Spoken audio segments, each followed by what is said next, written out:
Shalom Imrama, Uvoyaze Shalom, Shalom Aleichem.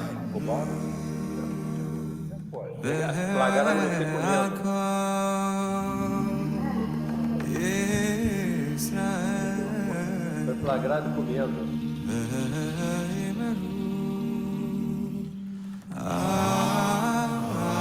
De novo, ó.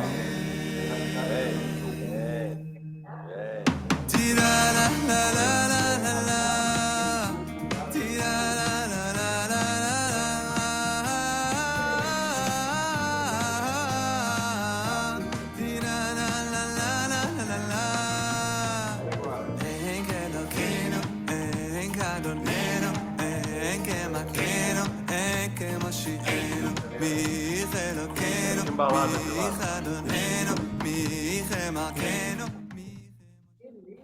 Bom dia, bom dia. Olha, para quem quer saber, essa música é de um Hazan Kroniji. Ele é um Hazan de Cape Town e o grupo é um grupo de um coral africano, obviamente, da África do Sul, que chama Kailinista. Kailinista United Mambazo. Coro. E, enfim, com esse Enqueroeno, a gente começa quinta-feira. É um feriado no Rio de Janeiro, está chovendo. Eu demorei metade do tempo que eu demoro para chegar, que é muito agradável, gastar menos tempo. E estar aqui com vocês é sempre muito feliz, eu estava com saudade já. Eu sei que é muito bem cuidado pela Silvia e pelo André, mas às vezes eu tenho saudade de estar aqui e... A voz do Silvinho falou muito. A Silvinha falou. A sorte do Hélio é que eu estou com sono. A sorte do Hélio está com sono. O Hélio sempre tem alguma coisa para dizer. Ele fala pouco também, né? Bom, mas enfim, então, hoje também a gente tem novamente, com alegria, Ariel Assayag, nosso eu diria que ele é uma das pessoas que pode fazer qualquer coisa que ele quiser. E eu vou insistir que ele pense em ser rabino, tá? Está em tempo. Enfim, e Ariel, muito obrigado por ser sócio da ARI. Ele é um sócio da ARI à distância, né? De vez em quando tem um caso assim, não vou ser mais sócio porque eu vou me mudar, não sei para onde. Não tem nada a ver, pode se mudar para onde você quiser. A ARI está aqui, a ARI precisa de ajuda e você pode ter os serviços da ARI à distância e saber que está contribuindo para o projeto ARI, né, para a continuidade do projeto. Sócio-torcedor, que seja. Então, assim, a gente tem muita alegria de ter você como sócio, ter você como atuante, fazendo esses estudos e sempre te recebendo aqui quando você está no Rio de Janeiro. Vamos falar sobre Berhaloteja, e, enfim, menorá e tudo isso, não é isso? Ariel, por favor, a palavra está contigo. Trombetas? Trombetas. Tudo. Então, vamos lá. Valeu. Boker Tov, Vitor. Boker Tov a todos. Agradeço, Vitor, em nome do qual agradeço toda a comunidade. É sempre uma oportunidade poder partilhar os estudos da Torá e sempre um prazer muito grande poder participar desse momento da Minyan aqui da ARI, de todos os momentos aqui na ARI. É sempre um prazer muito grande. E hoje é um prazer maior ainda, que é uma grande paraxá. Hoje nós caminhamos juntos a Bechalotcha, no livro de Bamidbar, estamos Bamidbar no deserto, e essa paraxá tem mais assuntos do que tem braço na menorá, tem muita coisa, então eu escolhi focar só em alguns, para não ficar muito extenso, e cada um desses assuntos poderia ser um estudo completo. Mas eu queria começar com uma imagem simples, que depois de todo grande momento, depois de todo grande evento, depois de todo grande acontecimento, vem sempre o dia seguinte. Nós temos vários bar mitzvahs, bat mitzvahs, casamentos, depois de toda decisão importante, sempre chega a segunda-feira, sempre chega a rotina. E depois que chega a revelação do Sinai, depois do Êxodo, depois do Mar Vermelho, o povo precisa encarar a vida e atravessar o deserto. E é exatamente aí que mora a nossa paraxá de hoje, que é no instante em que Israel, o povo de Israel, precisa transformar aquela inspiração divina que teve todos os acontecimentos passados, e uma vida cotidiana, para chegar lá no destino final de Eretz Israel. E a Parashá começa com luz. A menorá, acesa no Mishkan, santuário, mas essa luz, em pouco tempo, encontra o mundo real, disputa por autoridade, uma saudade distorcida do passado, a liderança exausta, intriga, doença. Então, Behalotcha abre da menorá e termina no conflito humano. E talvez esse seja o próprio ponto da Parashá, que a Torá não é nos ensinar só a acender a luz no santuário, mas, na verdade, nos ensina a manter essa luz acesa, mesmo quando a nossa vida fica confusa, que é grande parte do tempo. E tudo começa na Parashá com a palavra, fala a Aharon e diz-lhe, quando acenderes. Ou, mais literalmente, quando acenderes, quando fizer subir as lâmpadas. E o termo central em hebraico nessa Parashá, Behalotcha, da raiz lalot, subir. E a Torá podia ter falado apenas quando acender a luz, mas preferiu falar que quando fizeres as luzes subirem. Isso porque aqui não é uma questão de dominar, de controlar a chama. É de criar as condições para que essa chama possa subir, possa se construir e se manter. Até Rashi observa que deve-se manter o fogo junto do pavio até que a chama possa subir por si mesma. E é isso mesmo que importa nas nossas relações, no nosso dia a dia. Que não é que você vai criar outro e vai deixar essa dependência. Na verdade, nós queremos formar pessoas, formar comunidades com essa luz própria, com essa independência. E essa independência é importante, porque sem ela, logo, logo nós acendemos a chama e quando viramos as costas, ela se esvai. Não é isso que nós queremos, né? E se essa luz serve para elevar o outro, a Parashá que nós lemos hoje faz uma pergunta inevitável. Logo depois do evento da Menorá, fica a fala de Pêssar. E o povo tem que oferecer o Corban de Pêssar, a oferenda pascal, no tempo certo. Só que alguns homens, que são ritualmente impuros ou eventualmente pudessem estar viajando, por qualquer motivo que não pudessem participar naquele momento, procuram Moshe Aharon com uma pergunta bem pertinente, né? Lama Negará, por que seríamos diminuídos? Por que estaríamos fora desse momento tão importante? E é interessante o que eles não dizem, o que não se pergunta. Eles não dizem, mas por que não dá para abrir uma brecha? Por que não tem como fazer um jeitinho aqui para eu participar?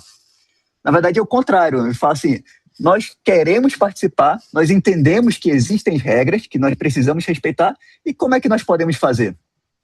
E Moshe leva essa pergunta a sério, não faz de improviso. Fala assim, peraí que vou consultar aqui o Eterno para ver o que nós podemos fazer a respeito. E daí nasce Pessar Sheni, segundo Pessar, que quem não pôde celebrar no tempo certo, por impureza, esta viagem, qualquer motivo, ganha essa nova oportunidade. E aqui a Torá cria um espaço para quem não podia estar dentro e conseguiu. É parecido como essa nossa oportunidade de ser sócios à distância, que é muito importante nós termos esse entendimento de que quando tem um entendimento, nós não precisamos perguntar, por que você não estava aqui? Mas se nós falamos assim, poxa, que bom que você pôde estar aqui de outra forma. E isso faz parte dos nossos caminhos da vida.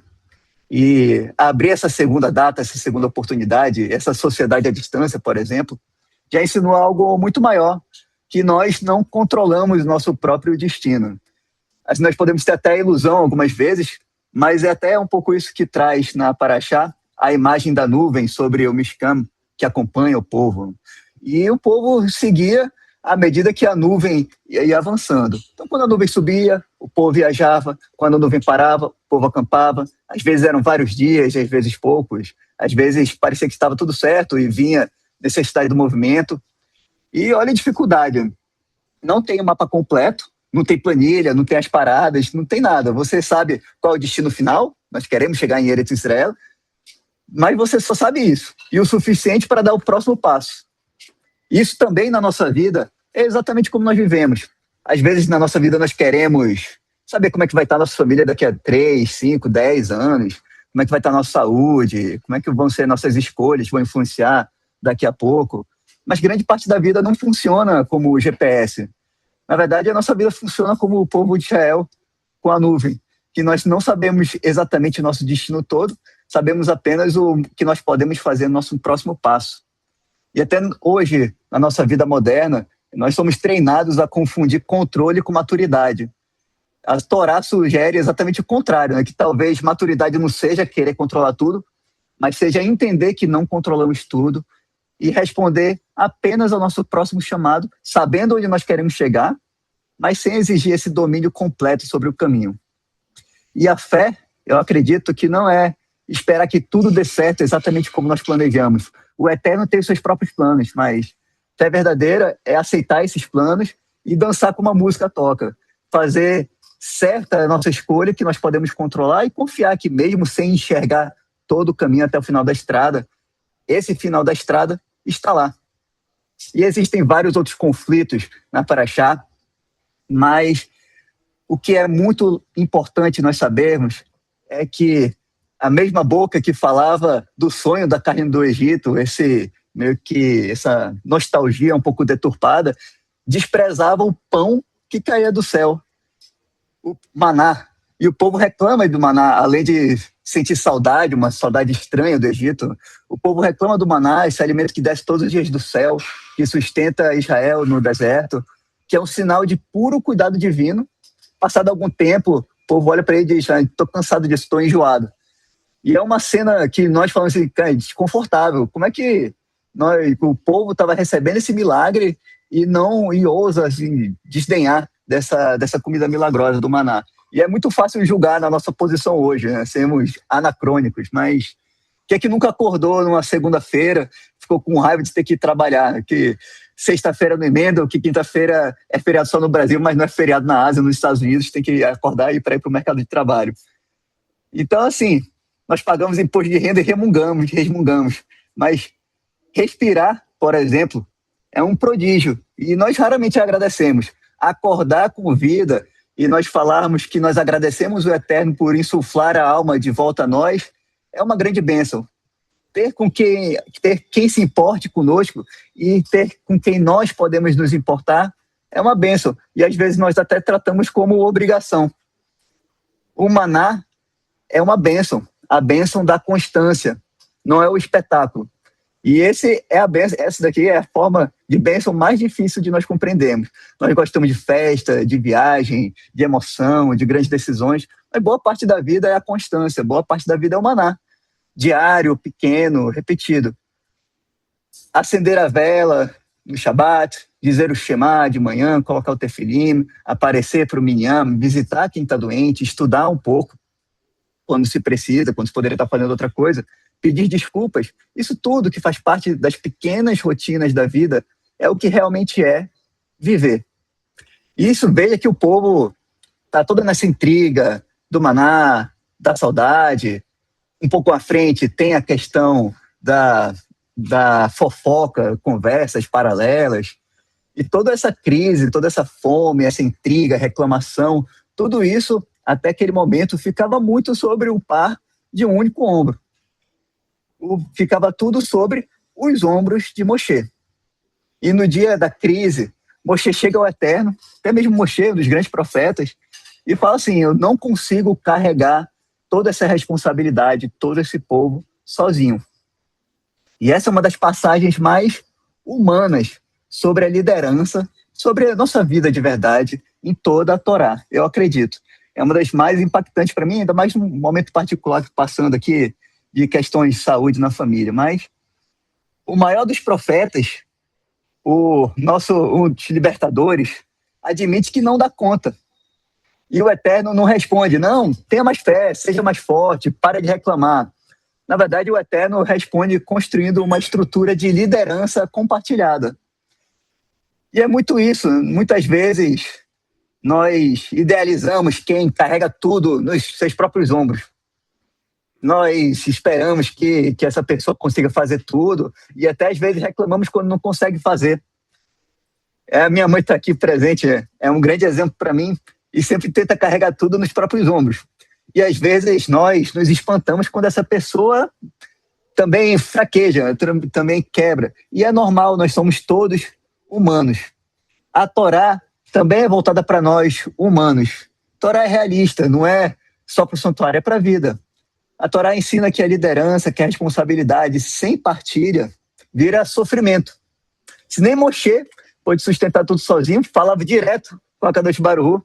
Imagina um pai, uma mãe que quer segurar a casa toda sozinho, um profissional que quer tocar uma obra inteira sozinho, ou quem cuida de uma pessoa que no momento está enfermo sozinho. Imagina só, é muita responsabilidade. E há uma falsa espiritualidade que diz que se você ama, você aguenta. Na verdade, a Torá, aqui em Be'halotcha, nos fala um pouco diferente. Se você ama, você divide, você compartilha. Porque nunca se trata de provar força, e sim se trata de fazer dar certo. Be'halotcha ainda tem muitos outros temas. Cada um poderia ser um estudo dedicado. Poderia falar aqui horas e horas e horas sobre Be'halotcha, em um estudo dedicado.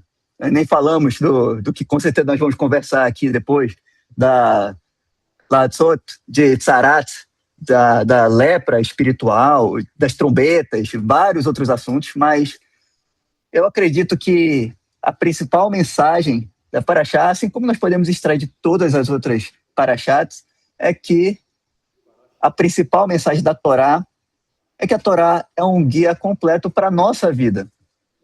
E isso daqui é a vida. É o que, não é só o que acontece quando nós estamos inspirados, quando nós cruzamos o Mar Vermelho e nós cantamos Av Yashir Moshe, o Bnei Israel. Acontece quando nós estamos cansados, com saudade, com fome, com medo, quando nós não sabemos o caminho. Porque a Torá não é um guia para pessoas perfeitas. A Torá é um guia para as pessoas reais, para o nosso povo, para o mundo real. E nós oramos que pessoas como nós, pessoas normais, com todas as nossas peculiaridades, todas as nossas imperfeições, mas orientadas sempre pela nossa luz sagrada, que nós possamos manter acesa, acender, subir a luz, e como em Be'halotcha, consigamos deixar essa luz acesa para nós e para o mundo. Boker Tov, obrigado a todos, e que nós possamos continuar acendendo a luz e mantendo nossa luz acesa. Ariel, são palmas e emoção aqui no teu estudo, tá? Realmente, assim, imagino que esse teu momento que vocês estão vivendo aí contribuiu para você ter tanta inspiração e passar tanta inspiração. Você falando dessa coisa de compartilhar os problemas e, né?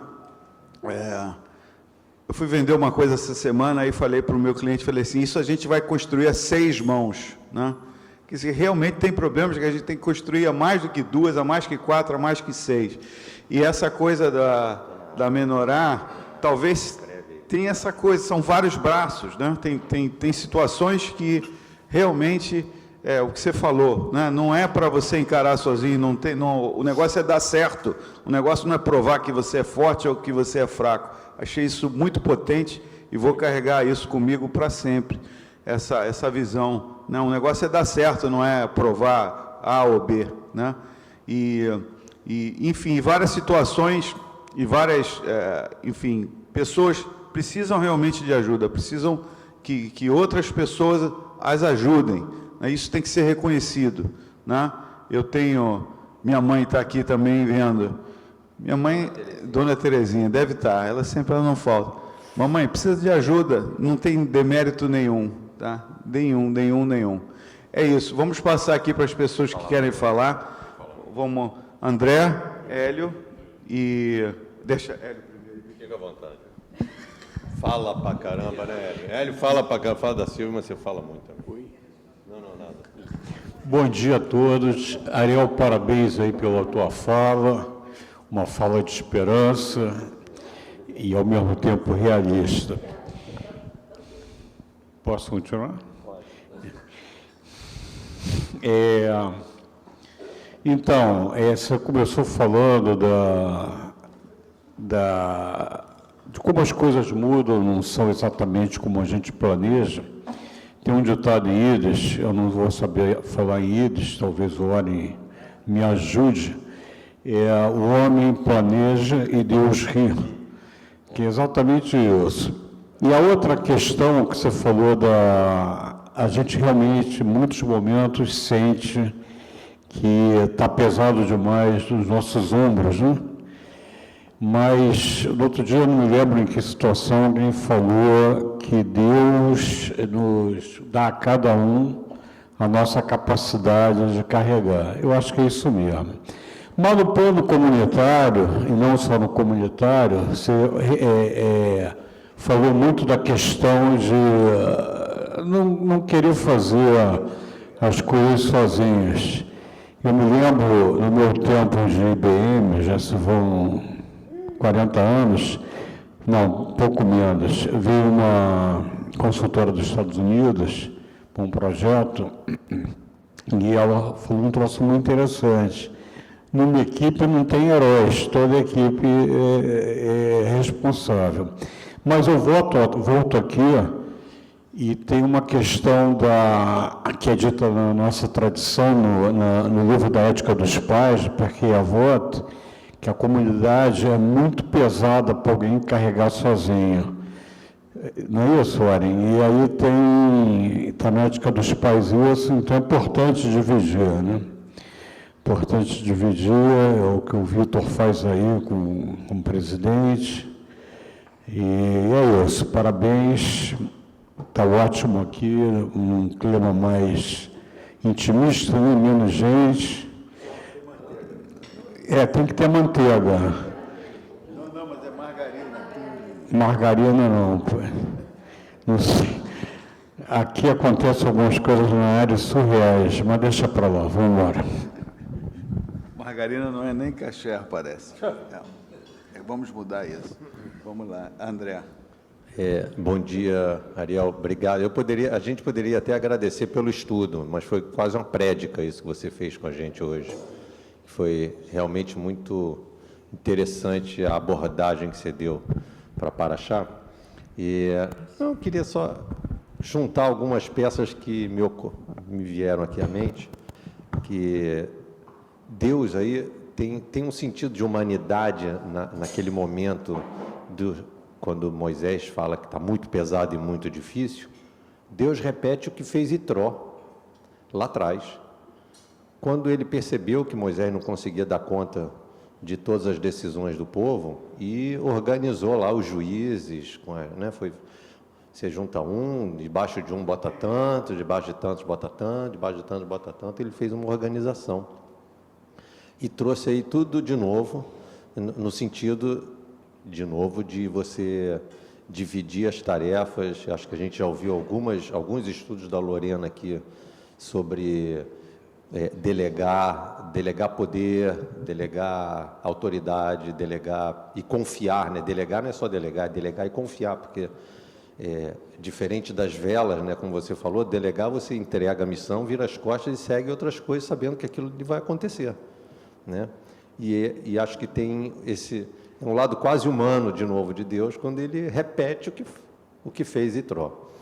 E, enfim, por aí tem muitos aspectos. Da próxima vez, no próximo ano, como a gente sempre aborda algumas partes, não dá para falar sobre tudo, mas me encanta um pouco essa Paraxá, a parte das trombetas, que é muito curtinha, mas toca essencialmente na alma de um negócio que é o sentido da audição, a força que tem da audição de registrar na nossa memória, tanto que nossa principal reza fala: escuta, ó Israel.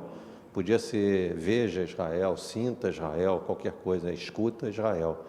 Então, só para a gente deixar isso registrado também, a relevância das trombetas, que ela é uma marca, é uma assinatura é um reforço de tudo que a gente vê, faz, sente, e aí naquele momento toca a trombeta e fala assim: opa, tem isso tudo aí que eu quase estava esquecendo, mas não posso esquecer, né? Imesh karrer Yerushalayim tishkar mini.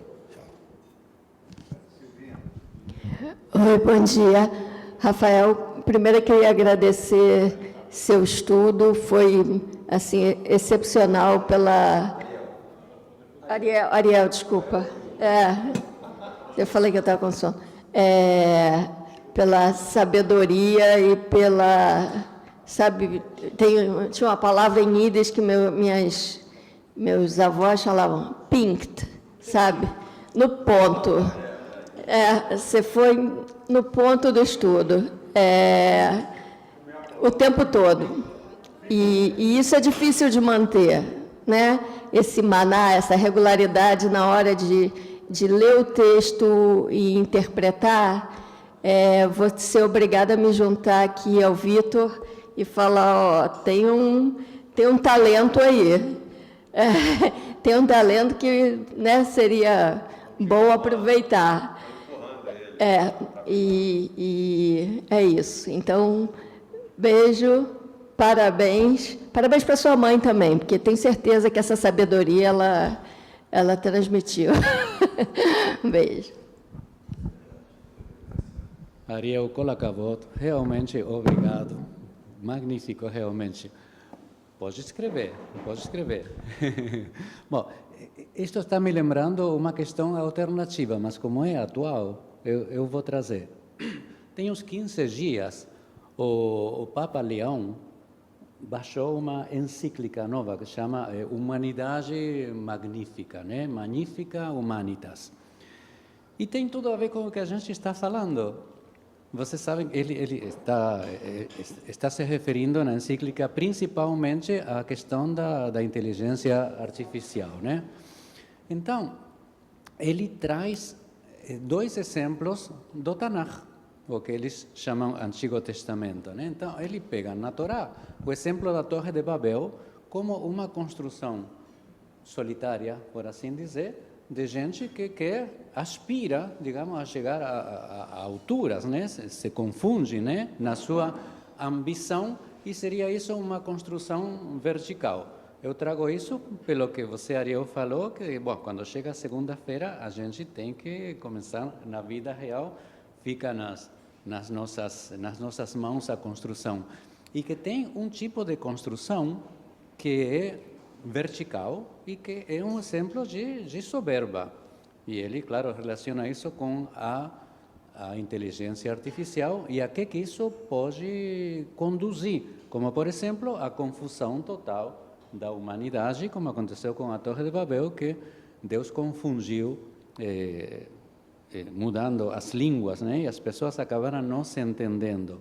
Então, a construção, por assim dizer, vertical, que seria essa coisa não somente da humildade de você pedir ajuda, que isso não é de mérito, mas mais ainda do que pedir ajuda é se considerar parte. Quando você convida, inclui, você faz parte do grupo. Você não convida, inclui desde outro nível, desde uma altura. E ele traz o exemplo do profeta Neemias. Neemias, quando voltaram da Babilônia, ele liderou a reconstrução do templo que tinha sido destruído, e ele convidou as famílias, família por família, e deu a cada uma um setor dos muros para essa família se encarregar da construção. Isso seria um exemplo de construção horizontal. Então, eu me lembrei por causa daquela coisa de você querer fazer sozinho, né? E a outra coisa é você não só pedir ajuda, mas incluir. Estamos sempre juntos, estamos sempre do mesmo lado, somos uma família, que isso é mais em congregação, que é a forma correta de construção. Fazer tudo sempre para que todo mundo sinta que estamos todos do mesmo lado e que compartilhamos valores que são o nosso norte, né? Então, eu acho que gostei, por isso eu trouxe. O Papa pegou a Torá e pegou os profetas, como a gente faz com o Haftarah. A gente já pode convidar ele uma quinta-feira para fazer o comentário, né? Opa, obrigado, Ana. Quer falar, Germano? Aí, Gerson, por favor. Ariel, você foi realmente bastante inspirador. Peço a você que agradeça a presença da sua mãe, que demonstra, como você mencionou, que ela estava à sua frente, o respeito que está escrito na nossa Torá. Parabéns. Hoje, nós temos uma inspiração muito grande pela menção a um Haver que fez parte daqui com muito trabalho, com muita dedicação, Alberto Léo Jerusalém. É muito emocionante a gente se lembrar da voz, da presença física, e quando ele rezava o Kadish, a voz dele aparecia. Durante o Shema, a voz aparecia. Eu estou sentindo isso agora. Gostaria de compartilhar com vocês essa emoção, essa energia. Por falar em Alberto Léo, eu gostaria de compartilhar com todos vocês de um trabalho que o Museu Judaico, através do Michel Meckler, está fazendo sobre os judeus no futebol. Óbvio que o Alberto Léo estará presente. Eu tenho um livro dele, que ele escreveu, e vai estar no local. Nessa exposição vão ter os judeus que fizeram parte no apito, né? O Léo Feldman, também dessa casa. As torcidas organizadas, Yiddish Flu, Fogo Hebreu. Tem mais 2 times aí que não representam muito, mas também fazem parte. E tudo que se rondou ao futebol. O Michel vai ter uma oportunidade de apresentar isso para vocês. O material está sendo compilado. E se vocês tiverem material ou ideias para dar mais substância, principalmente você que faz parte do mundo esportivo, eu agradeço. Mais uma vez, Ariel, a sua inspiração é fundamental.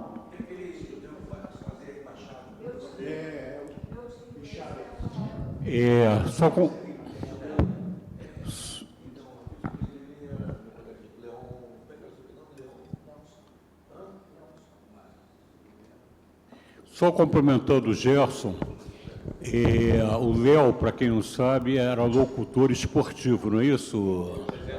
Hã? Apresentador, locutor, viajou muito em eventos, 5 Copas do Mundo, e era uma pessoa... O vídeo, você está atrapalhando aqui. E ele era uma pessoa de uma humildade muito grande, muito grande. E eu achava engraçado que quando tinha eleições para o conselho da área, ele era sempre mais votado. E ele não falava nada no conselho, eu ficava perturbado com isso, não falava nada, mas muito pouco. Mas era muito querido por todo mundo. Uma coisa, boa lembrança do Gerson, eu me lembro que quando ele faleceu, quando ele faleceu na cerimônia aqui, não me lembro se foi na Chivan ainda, as homenagens a ele, lembra disso? As homenagens ao Alberto Léo. A outra coisa que você esqueceu de citar, ou não se lembrou, que um presidente, eu não sou muito ligado em futebol, não, mas um presidente do Fluminense era judeu. Mas o Schwartz consta lá, o ginásio do Fluminense, tem o nome dele, pô. Olha, como é o nome do grande embaixadista que fazia embaixadinhas? Shor, é o recordista mundial de embaixadinha. Também tem isso. Vamos lembrar o Michel. Vamos passar aqui o nosso amigo Decano. Primeiro, Ariel, obrigado pelo seu estudo. E é interessante o que chama atenção quando você lê a Paraxá. A Paraxá começa com instruções para o candelabro de 7 braços do tabernáculo e a Haftará termina com uma visão do candelabro no Templo de Jerusalém. Porém, o que me chamou a atenção na Paraxá foram os versículos 10, 35 e 36. Quando a arca estava para partir, Moisés dizia: avance, ó Eterno, que seus inimigos sejam dispersos e que seus adversários fujam diante de você.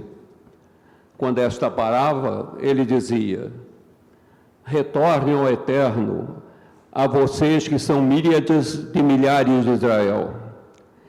Esses dois versículos, na tradução, foram colocados entre colchetes, enquanto na Torá temos a utilização de um nun, ao contrário, que é a 14ª letra do alfabeto hebraico. Na oração Ashrei, que significa bem-aventurados ou felizes, a letra hebraica nun não aparece no Salmo 145, que é famoso por começar cada versículo com uma letra diferente do alfabeto hebraico, do Aleph ao Taf, menos um nun. Será que a falta do nun é para ressaltar a palavra caiu, em hebraico niflá, que começa pelo nun?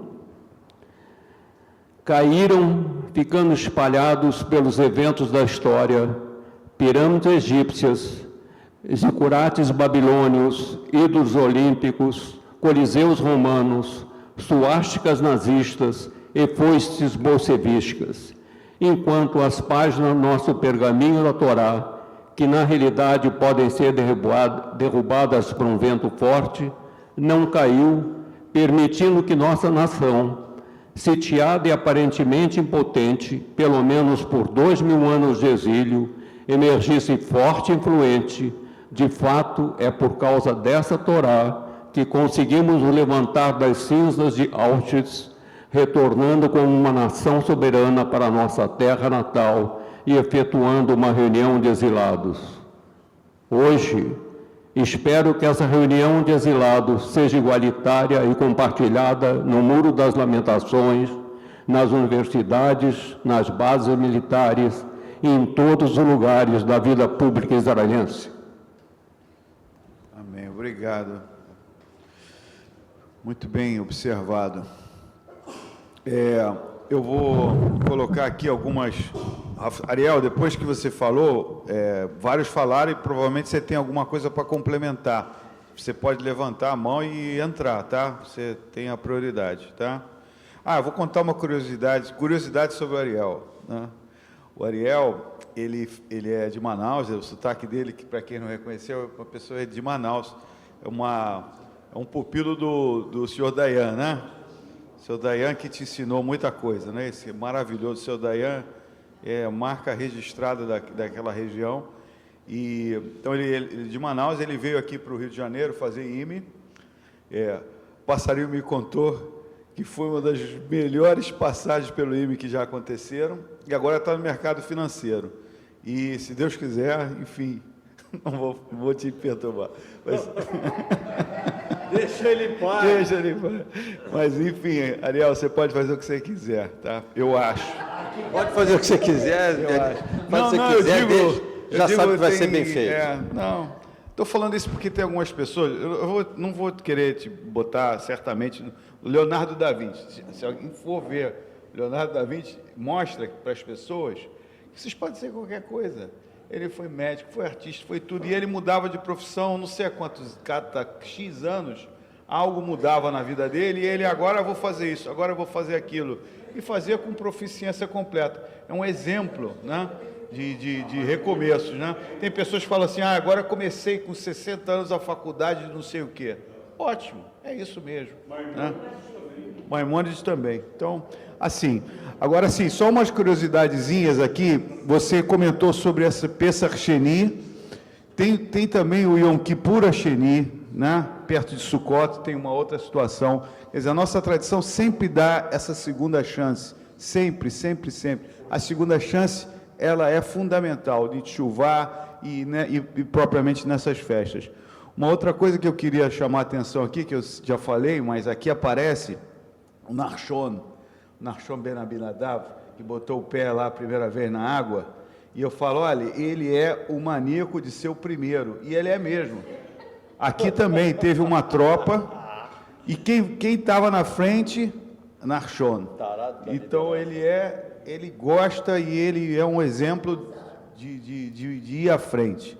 Outra coisa que eu vou falar aqui, que parece uma piada, é que o pessoal reclamava que queria carne, que queria peixe, e dá para entender, mas colocou também no mesmo nível alho poró.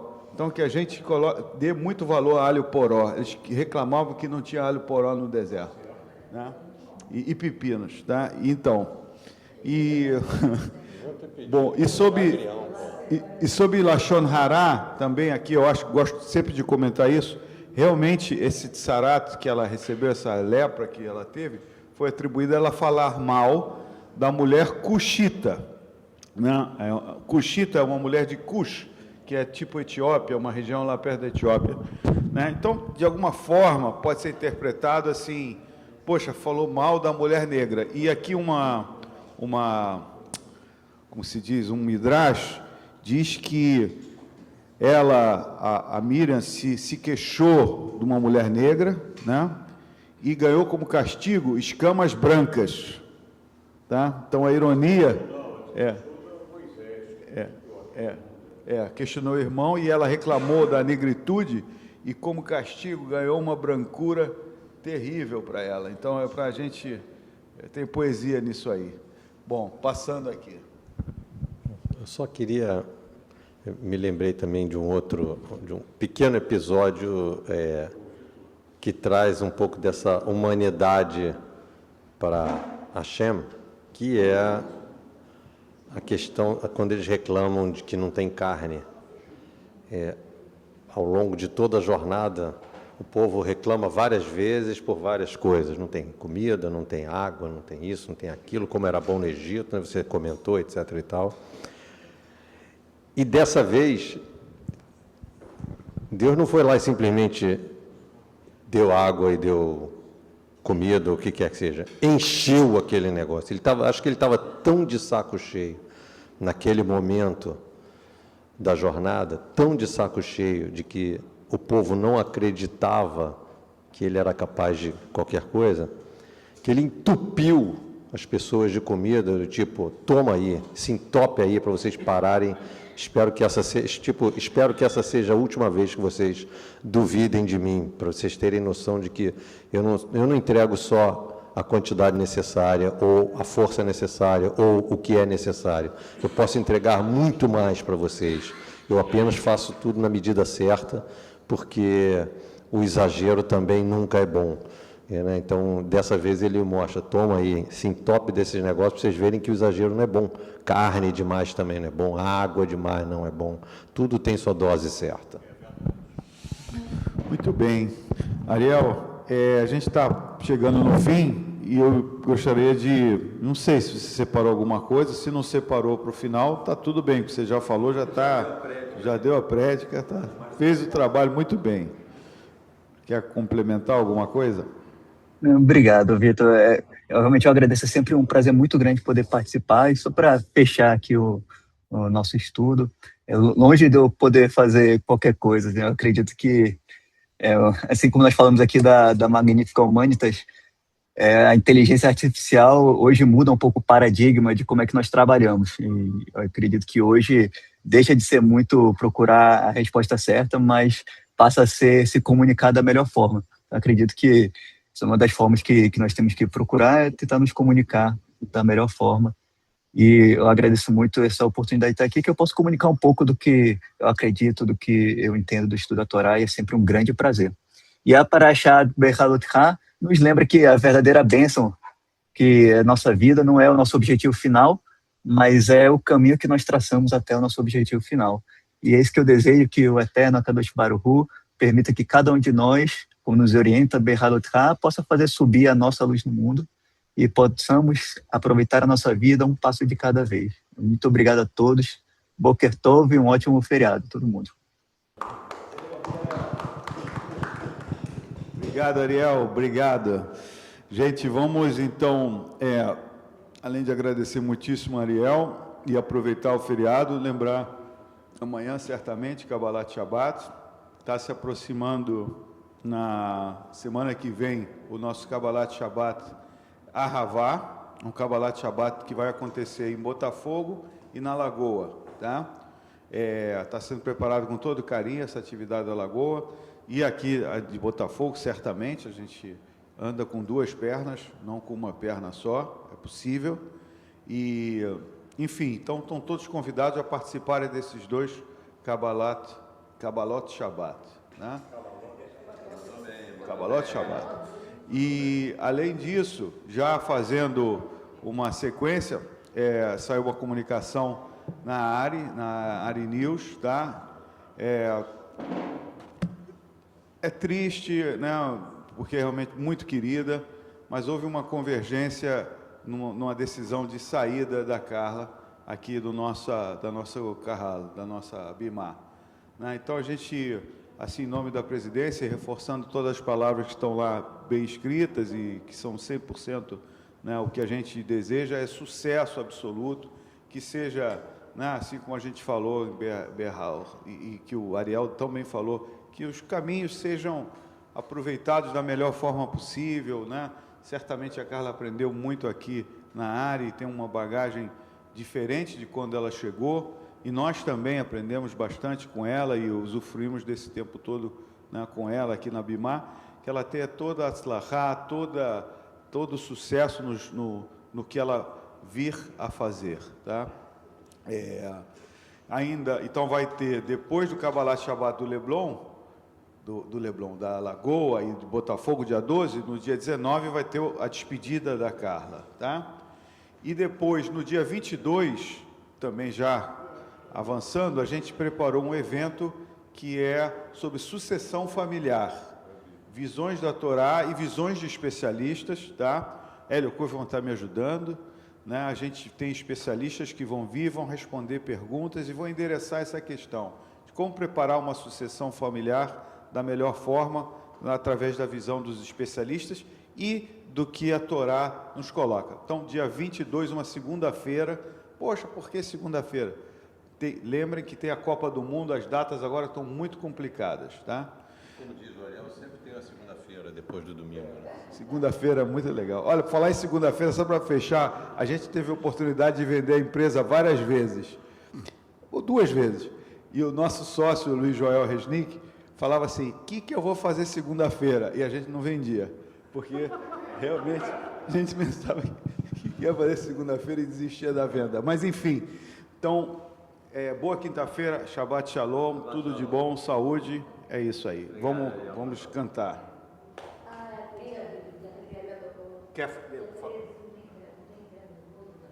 Esqueci, pelo amor de Deus, dia 13... Esse é puxa vida. Dia 13, o sábado, Shaharit Shabbat, nós vamos inaugurar um rolo da Torá, sobreviventes do Holocausto, uma comunidade que existia na antiga Tchecoslováquia, na Morávia, que foi exterminada pelos nazistas. Essa comunidade não existe mais. E o rolo da Torá sobreviveu, foi para uma instituição na Inglaterra, que tem vários rolos sobreviventes, e isso foi doado à ARI, né, por uma família. E esse Sefer Torá, muito bonito Sefer Torá, a capa dele está maravilhosa, mas quando você abre ele, o sofer lá, quem escreveu, é lindo. Mesmo quem não sabe hebraico consegue ler, porque é tão bem escrito. Estou brincando, tem que saber hebraico. Mas é muito bonito, tá?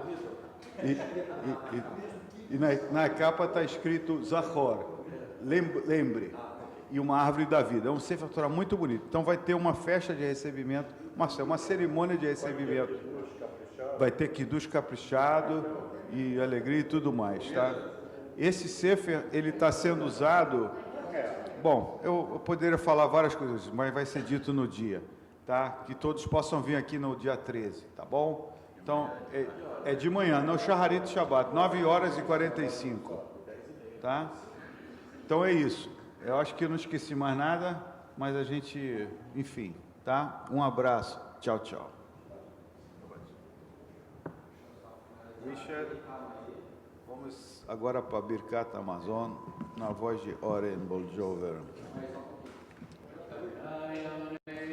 Yeshem Adonai Borach Be'atolah